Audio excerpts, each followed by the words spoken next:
Before I get into the video, I would like to say I am honoured to be on the ancestral lands of Wurundjeri people of the Kulin Nation. I acknowledge the first Australians as the traditional custodians of the continent, whose cultures are among the oldest living in human history. I pay respect to the elders, past, present and emerging, for they hold the memories, the traditions, the culture and hopes of Aboriginal and Torres Strait Islander peoples across the nation. A better understanding and respect of Aboriginal and Torres Strait Islander cultures develops an enriched appreciation of Australia's cultural heritage. I would like to make a disclaimer that I mean no disrespect to anyone talked about in this video. This video is intended for educational and entertainment purposes, and information gathered has come from online resources which I have put together for your convenience. Number 5. The Bunyip. Bunyips are described as water creatures that inhabit creeks, rivers, billabongs and swamps. The name originates from the Wemba Wemba language in the Victoria region and translates to devil or evil spirit. However, this creature has shown up in stories across all regions of Australia. It is said to be most active during the night. A newspaper article from 1845 had this to say about the Bunyip's appearance. The Bunyip, then, is represented as uniting the characteristics of a bird and of an alligator. It has a head resembling an emu with a long bill, at the extremity of which is a transverse projection on each side, with serrated edges like the bone of a stingray.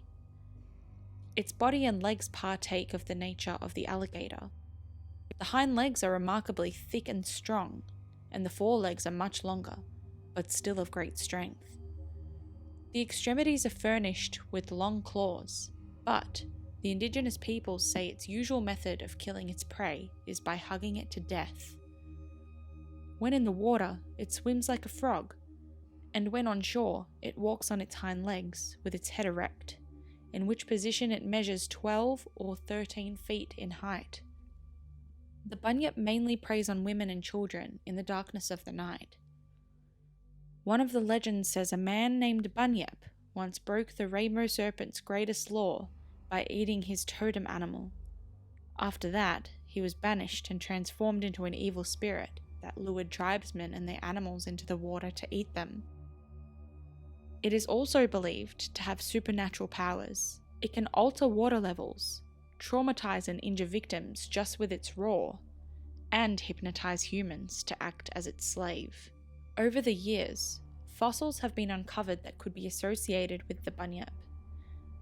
There were remains of an unknown animal discovered in 1818 by Hamilton Hume and James Meehan in Lake Bathurst in New South Wales that resembled a manatee or a hippopotamus. In 1830, there were unidentified fossils found in the Wellington Caves that were much larger than the ox or buffalo. In July of 1845, fossils were found near Geelong, and a newspaper article was written called "Wonderful Discovery of a New Animal," which claimed the fossils were evidence of the Bunyip. In 1933, Charles Fenner suggested that the Bunyip was actually a seal. Some researchers believe the Bunyip is a prehistoric marsupial, the Diprotodon australis, which was supposed to have gone extinct 46,000 years ago. Do you believe in Bunyips? Let me know in the comments. Number 4. The Rainbow Serpent. The Rainbow Serpent is the most common deity in Aboriginal Australian culture. It is said to be a creator or god who shaped the earth as it travelled around. As much as it is a creator, it can be a destroyer. As it travels from waterhole to waterhole, it blesses the people it passes, but when angered, can just as easily destroy them. Here is just one of the stories of the Rainbow Serpent. Long ago, in the Dreamtime, when the earth lay sleeping and nothing moved or grew, lived the Rainbow Serpent.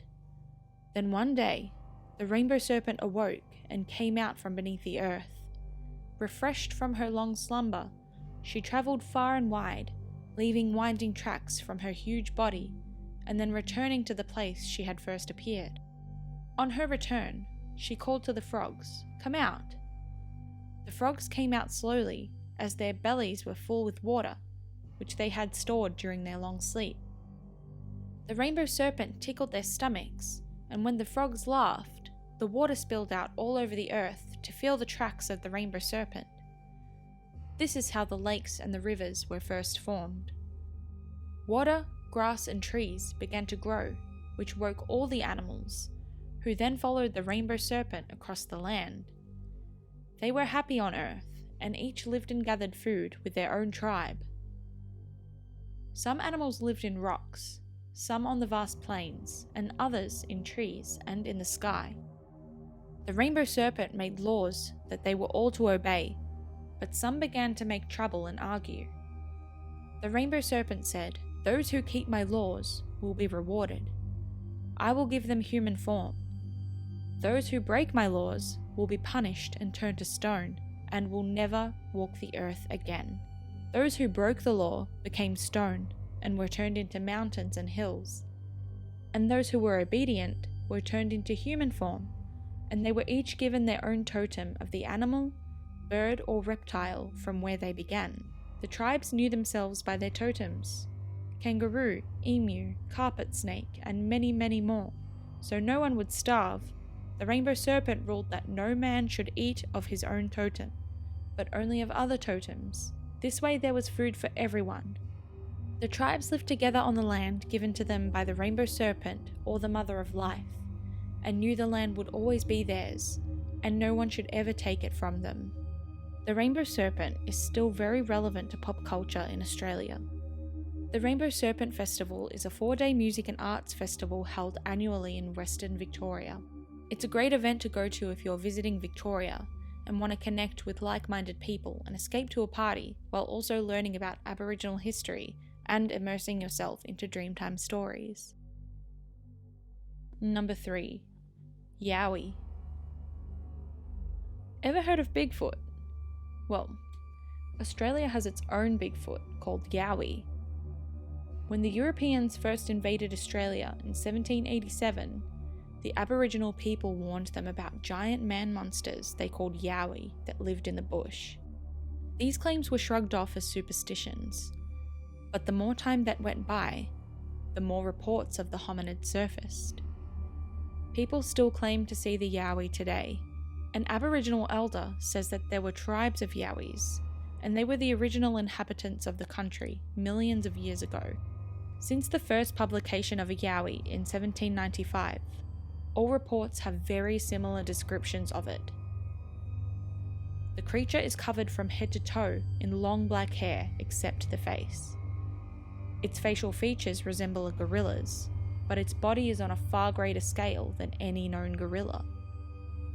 It exudes a sickening stench. Despite its threatening appearance, it is timid and seems unwilling to attack humans. Here's a story from a man named Barry who had a Yowie encounter. In 1965, I was writing a paper on sharks for the Museum of Western Australia. I was camping on a coral beach 25 kilometres from town. The place was a hellhole, the hottest spot on Earth. One night, just after I'd managed to get to sleep, I was woken by a rustling noise. Against the canvas, I saw an absolutely huge shape around 8 feet, or 2.4 meters, tall, and it seemed as wide as a car. I should have lain quiet, but I let out an involuntary scream instead. This seemed to scare the animal, and it leapt to one side, bringing the tent down around it. It ran in one direction, and I ran in the other. I spent the rest of the night sweating in my car with the doors locked. The next morning, I went back to inspect the tent. There were bottles and tins everywhere. It was obvious the thing had been foraging for food. To try and calm myself down, I went for a walk along the beach, and that, I think, is when I got the biggest jolt of all. There was a long chain of absolutely enormous footprints stretching along the seafront. The beach is very soft in that area, with coarse coral sand. A man's feet don't make much of an impression at all, but this creature had left deep holes, like an elephant running.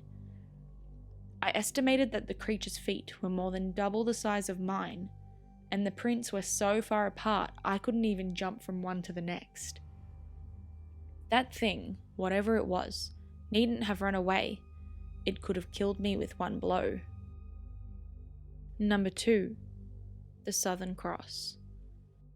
The Southern Cross, also known as the Crux constellation, has been significant for thousands of years for the people from the Southern Hemisphere. Its presence throughout history is evident in South American, South African, and Australian cultures, myths, and legends.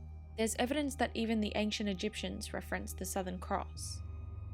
It is especially prominent for the Indigenous Australians, who have used the constellation in Dreamtime stories, and even for things like tracking seasons, time, and social and cultural maintenance and growth, and navigation. True to its name, the Southern Cross can be used as a tool to find the South Pole. Aside from the historical significance of the Crux, it being on several countries' flags and being a staple for a resistance in the 1800s, the true soul and fascination with this group of stars comes from the roots of Australia, the Dreamtime stories of what the Southern Cross represents and how it's impacted lives for thousands of years. Considering Aboriginal Australians' culture and belief system differs from tribe to tribe, there are many Dreamtime tales about how the Southern Cross constellation came to be. Thanks to Elder Bill Yadumadumahani, we have detailed records of the Waraman astronomical belief systems of any Australian group. Dr. Duane Hamaker, a research scientist and ethno-astronomer at the University of New South Wales, says, "It tells people about when seasons are changing, when food sources are coming in, and also gives them a social aspect. A lot of the law and the customs are recorded in the stars, and the Southern Cross is very important for that." The famously Australian big bird, the emu, holds spiritual significance for the Australian Aboriginals, and one Aboriginal law is that the emu spirit flew up into the sky, as emus were seen as protectors of the land and would fly far overhead. If you look closely, you might be able to see the emu shape nestled among the stars of the Southern Cross. The positioning of the cross also would tell you when to collect the emu's eggs. This is a Dreamtime story that I believe has been translated, found with this artwork. Back in the beginning, when Bunyip, the sky spirit, walked the earth, he moulded 2 men and a woman out of the red earth of the ridges and brought them to life. Before he continued on his way, Bunyip showed them all the plants that they could eat to keep life. For some time they lived on such plants as had been shown by Bunyip, and then came a drought and the plants grew scarce. One day, the second man killed a kangaroo, and he and the woman ate some of its flesh. But the first man would not eat this meat, although he was very hungry and weak. Annoyed at the second man and woman for this, the first man walked away angrily towards the sunset. He went over sandhills and ridges until he reached a riverbank near the edge of a Coolabah plain. After the second man and woman finished eating, they went searching for their mate and found him lying dead on the other side of the river, under a huge white gum tree. As he lay there, they saw beside him a black figure, Yowie, the spirit of death, with his 2 large fiery eyes, who lifted their mate up and dropped him in the tree's hollow center. Then came a terrific burst of thunder, as the tree with fiery eyes gleaming was lifted from the earth, heading towards the southern sky. Suddenly, a loud screeching noise broke the stillness, and 2 yellow-crested white cockatoos called Mooyi flew after the spirit tree, as this white gum tree was their roosting place on earth. The spirit tree finally planted itself near the Milky Way that leads to where the sky spirits live. The second man and woman watched in disbelief as the spirit tree in the sky disappeared from view. They could now only see 4 fiery eyes shining out. 2 were the eyes of Yowie, the spirit of death, and the other 2 were the eyes of their mate, the first man to die. Nature then realized that the passing of this man meant that death had come into the world.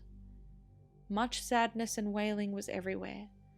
The swamp oak trees sighed incessantly, and the gum trees shed tears of blood, which crystallized into red gum. To this day, The Southern Cross is known as Yarrandu, the place of the white gum tree, and the pointers are called the Muyi, the white cockatoos.